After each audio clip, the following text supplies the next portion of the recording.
go. It's always funny seeing how people react to snow in Atlanta. This weekend we got 0.8 inches of snow and it snowed for like 2 hours, but best believe people were out in the park sledding. The city was super busy. It was actually a lot of fun. That's what that intro clip was. It was kind of like a mini behind the scenes of our rare snow day. Wish it would have snowed longer so I could have done a full video, got out at night, but definitely happy with how those images came together. Yo, check this out. I eventually am gonna do a product photography video with this insane Lego set. I just gotta find the time to actually do it. But this is the camera that I use to make the snow photos, Leica SL2 with the Leica 35 f2. But that is not the lens that we are using today. Today we have something very special to try out. It is this crazy looking lens right here. Look at how small this thing is. It is the TTArtisan 28mm f5.6 lens. Now this lens only costs $300, and on the SL2, look at how small this thing is. Like, it changes the form factor of this camera so dramatically, and I am very curious to see how it performs. So what I did is I took this thing out yesterday, did about an hour of street photography. I'm gonna show you the behind the scenes for it, give you some of my thoughts when I'm out in the field. Everything in today's video was edited using my preset module. All the photos you're gonna see, the good ones, and unfortunately the bad ones. Y'all know how I do these behind the scenes. I don't hide anything. All of them use my classic tone curve that I use on all my images, and then I used a variety of the basic adjustments and a variety of the color grades as well to get the effects. At the end of the video, I'll do a bigger breakdown where I show you the exact formulas for my favorite photos. But let's stop wasting time with an intro. Y'all know the vibes when I'm out doing street photography. It typically takes me a minute to warm up, and today's video is no different. The first couple photos, they're a little rough.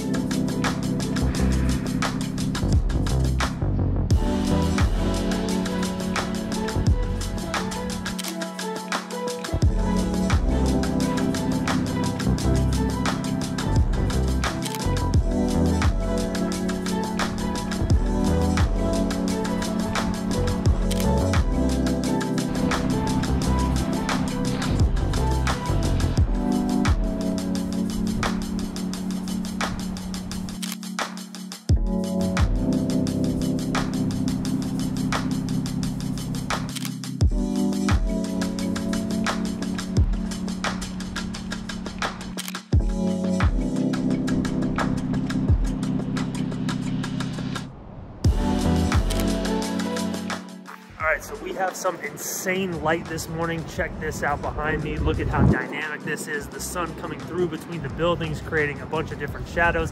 These are ideal conditions to test a lens because you don't really have to worry about the shutter speed. You can keep your aperture high to ensure a nice sharp image. This is gonna be fun.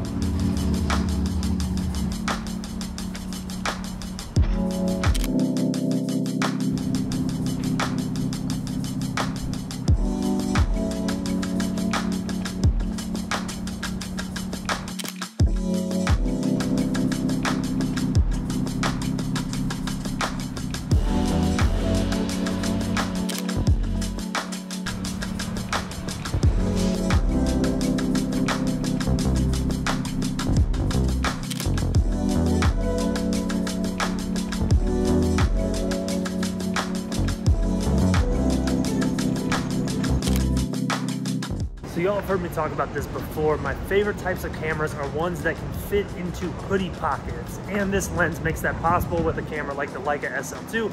Honestly, any camera that you can attach this lens to, it is going to dramatically change the form factor and make it into something that's a lot more convenient and more of a pocket style feeling camera. Obviously, I can't fit this in my back pocket or anything, but it is nice being able to keep my hands warm and keep the camera hidden when I don't want it out.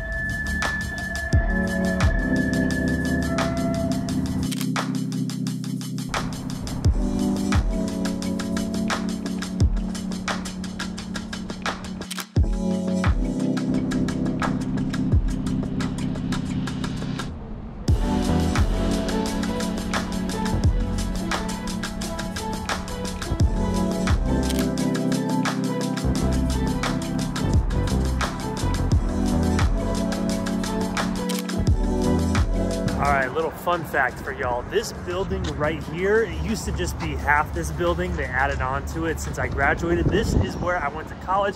at Georgia State University. This is actually the science building where I did a lot of my classes. Good and bad memories here because right before I graduated, I got a C- in, what class was that? Neuromuscular physiology. Great class, super interesting, but I got a C-, had to repeat it in summer school to graduate, but it all worked out in the end. But one interesting thing about this lens that I really like is the fact that you can lock into infinity focus, meaning when it's locked, I can put it in my pocket, I can move it around, I don't have to worry about my focus moving, and it makes this camera almost like a point and shoot, which is a very ridiculous feeling to have with something as powerful as the Leica SL2. That being said, obviously if something is very close to your camera, you're not going to focus on it, but that doesn't feel like a very big deal.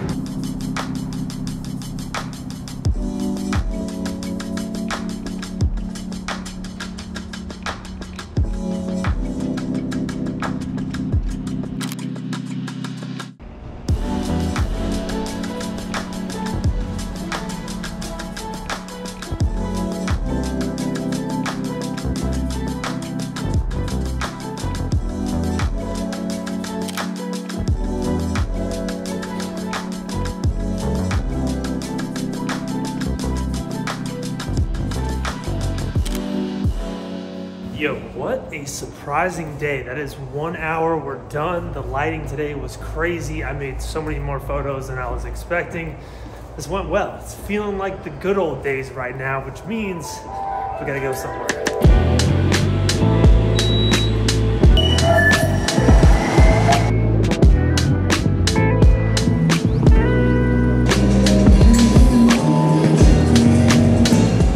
You know the vibes, the great and powerful chrome yellow coffee shop. It has been a hot minute since we came here in a YouTube video.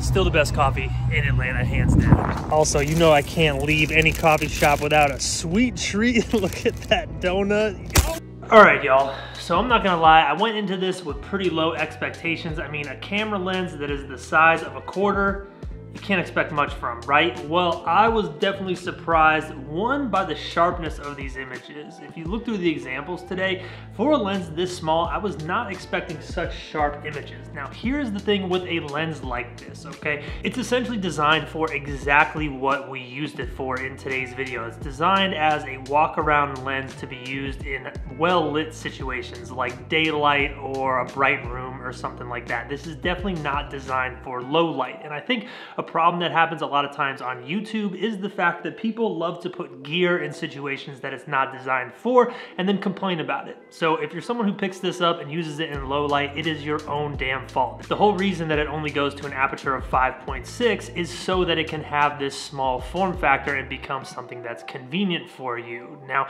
I talked about most of the positives that I felt about this lens when I was actually out using it. Obviously the form factor, obviously the point and shoot type element, but the fact that the focus on this requires you to press down this button when you are in a situation where you might need to focus, it's a little bit of a nuisance. It's not a big deal. It's just one of these things that you're gonna have to get used to. And also I did notice some vignetting on certain photos, which I didn't really like. And I also noticed that in certain situations when the sun was directly into the lens, there's not a lot going on in here in the ways of like a spherical elements or a lot of glass to really cut down on that glare. So those images, they had some problems. They were pretty much washed out by glare. Not really a big deal. I mean, I think it's what you would expect from a lens like this. It's so small, there's obviously not gonna be a lot of glass in here, and I gotta say, for $300, this does more than I expected it to do. Shout out to TTArtisan for this. This thing is really awesome and definitely something that I recommend you rent and check out if you're interested, probably before you buy. I never wanna encourage anyone to buy anything without trying it first, but let's talk about my favorite image on the day. My favorite photo on the day wasn't my greatest day of photography, but my favorite image is this one right here. Now, the reason I love this image so much is because it has layers. I've talked about layers a million times on this YouTube channel. We have one layer of lead lines leading us into our subjects, and we have two subjects moving through the street. We have one closer to the camera, one farther away on the wall, creating like a silhouette, and we also have two backdrops as well. We have the building as a backdrop, and then we have that hit of blue sky eye in the top corner, which creates yet another layer. So we have 5 layers on this. So let me give you the editing breakdown. If you have the preset module from evanramp.com, you can follow along. Tone curve is my classic tone curve number 2. I use this tone curve 1 or 2 on all my images. That's always the starting point. Then basic adjustments 3, color boost 1, color grade 3, vignette, soften 2, white balance 3. And then from there, I took the image into Photoshop and I applied a LUT that I got in 2013. It's called KDX. You can probably find this thing for free at this point online. I applied that, dropped the opacity way down to like 11, nothing major. Then I went in with color balance. Color balance is something I do on every single one of my photos as a way to color correct. It's a kind of a tedious step, but it's something that helps me really get the exact look I want in my image. This isn't something I can teach you, it's just something that's intuitive. I did the color balance, then I dropped in a hue and saturation layer as well and brought up the blues on that top left corner. I just really wanted those to pop and fill out the image. I also did a content aware fill over the sign and removed that sign. That's a really easy edit. Saved it, brought it back into Lightroom, added a graduated filter on the bottom of the image, and I dropped the shadows there. This kind of draws your attention more towards the center of the image, which is what we want. And then to make this effect more dramatic and draw your eye into the center of the scene, I added a radial filter, I inverted it, and I brought the general brightness up on that. So that is the editing breakdown on that photo right there. I'm gonna go ahead and rank that one out of 5, a 2.65 out of 5. Not my greatest, not my worst. It's something that I think would look good in a set of photos eventually, so I'm happy with it, happy with all the images in today's video, and you can check them out on my social media once I add my final tweaks to them. So let me know your thoughts on the photos and on this lens in the comments. Do you have it? Is it something you're interested in? Do you think it's too gimmicky?